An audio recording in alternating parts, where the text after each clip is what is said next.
여러분 안녕하세요. 요즘 온라인 쇼핑 주문하면 정말 다음날 바로 오잖아요. 중국의 그 징동닷컴은 주문의 90%를 그렇게 당일이나 2일 배송한다는데 이게 대체 어떻게 가능한 걸까요? 네, 안녕하세요. 그게 정말 엄청난 규모거든요. 오늘 저희가 살펴볼 INSM 저널 연구 두 편이 바로 그 비밀을 다루고 있습니다. 운영 연구? 오퍼레이션스 리서치 기법을 활용했다고요? 맞습니다. 폭증하는 주문, 또 상승하는 비용 압박 속에서 징동이 물류를 어떻게 혁신했는지 그 핵심, 특히 지능형 창고랑 배송망 최적화 부분을 한번 같이 파헤쳐 보시죠. 네, 좋습니다. 먼저 그 도전 과제부터 좀 짚어주시죠. 얼마나 상황이 심각했길래 이런 혁신이 필요했던 건가요? 어마어마했죠. 지난 10년간 중국 전체 택배 물량이 23배가 늘었어요. 36억 개에서 830억 개로요. 23배요? 와. 네. 근데 인건비도 4.5배나 올랐고요. 게다가 광군제 같은 큰 프로모션 기간에는 물량이 평소에 10배가 터져 나옵니다. 10배? 그럼 단순히 사람만 더 뽑아서는 해결이 안 되겠네요. 그렇죠.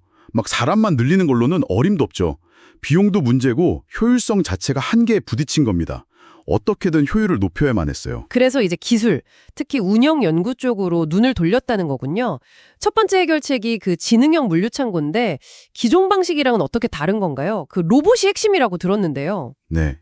핵심적인 변화는 사람이 물건을 찾으러 선반으로 가던 방식, 그러니까 피커 투 파츠에서 이제는 선반이 로봇을 타고 사람에게 오는 펄스 투 피커 방식으로 바뀐 겁니다. AGV라는 자동 운반 로봇을 쓰는 거죠. 그 약간 디스크처럼 생긴 로봇이 선반 밑으로 들어가서 들고 오는 거요? 맞아요. 그런데 진짜 중요한 건 그 로봇 자체가 아니라 이 수많은 로봇, 또 수많은 선반, 그리고 작업 스테이션을 실시간으로 그것도 최적으로 연결해주는 두뇌 역할의 소프트웨어, 바로 디스패칭 알고리즘입니다. 그게 로봇 수천 대를 막 조율하는 관제탑 같은 거군요. 실시간으로요. 엄청 빨라야 할 것 같은데요. 네. 매 순간 엄청난 양의 주문 정보, 로봇 상태, 선반 위치 이런 걸 다 고려해서요. 단 3초 안에 어떤 로봇이 어떤 선반을 집어서 어느 작업대로 가야 가장 효율적인지를 결정해야 합니다. 3초요? 네. 이게 사실은 엄청나게 큰 수학 문제, 그러니까 대규모 정수계획법 문제를 실시간으로 푸는 거예요. 핵심은 이 속도랑 규모죠. 기존에 알려진 수학 기법을 그냥 쓰는 게 아니라 이걸 초고속 의사결정 엔진으로 구현해냈다는 게 대단한 겁니다. 와, 3초 안에 그 복잡한 계산을 해서 최적의 조합을 찾는다니. 정말 이론을 현실 운영에 완벽하게 적용했네요. 그래서 성과는 어땠나요? 비용 절감 효과가 상당했다고 하던데요. 네, 그 결과로 풀필먼트 비용 비율, 그러니까 전체 매출에서 물류 처리 비용이 차지하는 비중을 세계적인 수준인 6.5%까지 낮췄습니다. 이걸로 연간 수억 달러를 절감한 걸로 추정하고요. 수억 달러? 덕분에 아까 말씀드린 피크 시중의 10배 물량 폭증도 꺼트니 처리하고 또 코로나19 팬데믹 때도 공급망 안정성을 지키는 데 큰 역할을 했죠. 물론 처음부터 쉬웠던 건 아니겠죠. 도입 과정에 어려움은 없었나요? 당연히 있었죠. 경영진 설득하는 것부터 쉽지 않았습니다. 시뮬레이션 돌려서 5년 안에 투자 비용 회수 가능하다는 걸 증명해야 했고요. 또 지역 운영센터 입장에서는 감가상각비 부담도 있었고. 기존 직원들 문제도 있었겠네요. 자동화 때문에 일자리를 잃을까 봐 걱정했을 텐데요. 네, 그래서 해고 대신에 로봇 유지보수 인력으로 전환하는 재교육 프로그램을 운영했고요. 초기에는 재고 부족 문제나 운영상의 디테일 문제로 비효율이 발생하기도 했었습니다. 시행착오를 겪으면서 최적화해 나간 거죠. 스트레스 테스트 결과도 인상적이던데요. 자동화 창고랑 일반 창고를 직접 비교했다고요? 네, 2017년 11월 11일 싱글즈데이에 제대로 비교를 했죠. 결과는 자동화 창고의 압승이었습니다. 작업자 한 명당 처리량이나 단위 면적당 처리량 같은 모든 지표에서 훨씬 뛰어났어요. 예를 들어 구한 2억 테스트에서는 시간당 워크스테이션당 처리 품목수가 5.8배, 면적당 처리 품목수는 7.1배나 높았습니다. 와, 효율성 차이가 엄청나네요. 자, 그럼 이제 창고 안에서의 효율은 달성했는데 이게 끝이 아니잖아요. 결국 고객에게 최종 배송되는 것까지 빨라야 할 텐데요. 전국에 깔린 그 배송망은 어떻게 최적화했나요? 맞습니다. 창고 효율화 다음 과제가 바로 그거였어요. 전국에 퍼져 있는 수천 개의 배송 스테이션, DS라고 부르는데요. 이 네트워크를 최적화하는 거였습니다. 2018년 말 기준으로 7천 개가 넘었거든요. 7,000개요?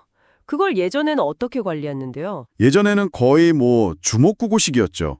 각 지역 관리자들이 경험에 의존해서 수작업으로 위치를 정하고 조정했는데 이게 시간도 엄청 걸리고 오류도 많고 당연히 비효율적일 수밖에 없었죠. 그래서 여기에도 수학적 모델을 도입한 거군요. 네, 다기간 시설 입지 선정 모델이라는 걸 활용했습니다. MILP, 그러니까 혼합 정수 선형 계획법에 기반한 건데요. 이름이 좀 어렵네요. 그게 구체적으로 뭘 하는 모델인가요? 그냥 지도 보고 좋은 위치 찾는 거랑은 좀 다른 거죠? 훨씬 복잡하죠. 단순히 최적의 위치만 찾는 게 아니고요. 여러 가지 현실적인 제약 조건들을 다 고려합니다.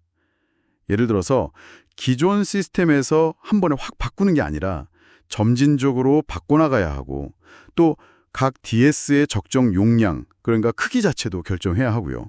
심지어 부동산 임대 계약 기간이나 한 달에 바꿀 수 있는 DS 위치 변경 횟수 제한, 그리고 같은 DS가 담당하는 배송 구역들은 지리적으로 이렇게 쭉 이어져 있어야 한다는 연결성 요구까지. 이런 걸 전부 다 고려해서 총 비용이 가장 적게 되는 네트워크 설계를 찾아내는 겁니다. 와, 이건 거의 아트 수준의 퍼즐 맞추기 같은데요? 정말 복잡하네요. 모든 조건을 만족시키면서 비용까지 최소화하는 답을 찾아야 하니까요. 그래서 실제로 효과가 있었습니까? 그 칭다오 사례 결과가 좀 흥미롭던데요? 네, 칭다오에서 실제로 이 모델을 적용해봤더니 기존의 수작업 계획 대비 총 비용이 8% 넘게 절감됐습니다. 8%요? 상당한데요. 더 놀라운 건요.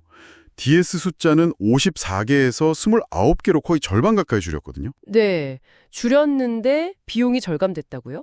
배송이 더 느려지거나 그런 건 아니고요? 오히려 평균 배송 거리가 5.53km에서 5.33km로 약간 짧아졌습니다. 배송 거점은 줄였는데 배송 거리가 짧아졌다. 이게 어떻게 가능하죠? 그만큼 기존 네트워크의 비효율적인, 어쩌면 잉여 DS가 많았다는 뜻이죠.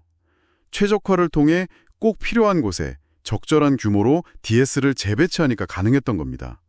DS 활용률도 37%에서 49%로 크게 개선됐고요. 와, 정말 최적화의 힘이 느껴지는 결과네요. 직관과는 좀 다른 결과라 더 흥미롭습니다. 하지만 여기도 어려움은 있었겠죠. 모델이 완벽할 순 없으니까요. 물론입니다. 모델이 여기가 최적의 위치다라고 알려줘도 실제로 그곳에 DS를 세울 만한 적합한 부동산을 구하는 게 현실적으로 어려울 때도 많았고요. 또 수요 예측의 불확실성 문제도 여전합니다. 실제로 칭다오 사례에서도 예측했던 것보다 실제 수요가 40%나 더 높게 나타났거든요. 아, 그런 현실적인 어려움이 있군요. 네, 그래서 이런 불확실성에 어떻게 대응할 것인가 하는 문제는 계속 풀어야 할 숙제죠. 그래도 전반적으로는 시각적 인터페이스를 갖춘 계획 도구를 개발해서 현장에서 잘 활용하고 있습니다. 네, 결국 징동닷컴은 운용연구라는 이 강력한 도구를 써서 그 복잡한 물류창고 자동화부터 전국 단위의 배송망 최적화까지 물류 시스템 전반의 효율성을 정말 극적으로 끌어올린 거네요. 그렇죠. 우리가 너무나 당연하게 경험하는 그 빠른 배송, 그리고 어쩌면 더 저렴해질 수도 있는 상품 가격 뒤에는 이렇게 보이지 않는 곳에서 이루어지는 치열한 최적화 노력이 숨어 있다는 걸 오늘 확실히 알게 됐습니다. 맞습니다. 복잡한 시스템을 수학적으로 분석하고 최적화하는 것의 가치를 정말 잘 보여주는 사례라고 할 수 있죠. 네, 그럼 마지막으로 청취자분들께 생각할 거리를 좀 던져주시죠. 네, 오늘 살펴본 시스템들은 결국 정교하게 만들어진 데이터와 모델 예측에 크게 의존해서 움직이잖아요. 그렇죠. 그런데 만약 현실 세계가 그 예측이나 계획과 크게 달라진다면 어떻게 될까요? 예를 들어 전혀 예상치 못했던 팬데믹이 다시 온다거나 아니면 소비자의 수요 패턴이 갑자기 급격하게 변한다거나 하는 상황 말입니다. 이렇게 고도로 최적화된 시스템은 어쩌면 변화에 취약해서 좀 경직될 수도 있거든요. 그렇다면 기업들은 이런 시스템에 어떻게 적응적 복원력, 그러니까 예상치 못한 상황 변화에도 유연하게 대처하고 회복할 수 있는 능력을 미리 내재화할 수 있을까요? 이 부분이 앞으로 더 중요해질 숙제가 아닐까 생각합니다.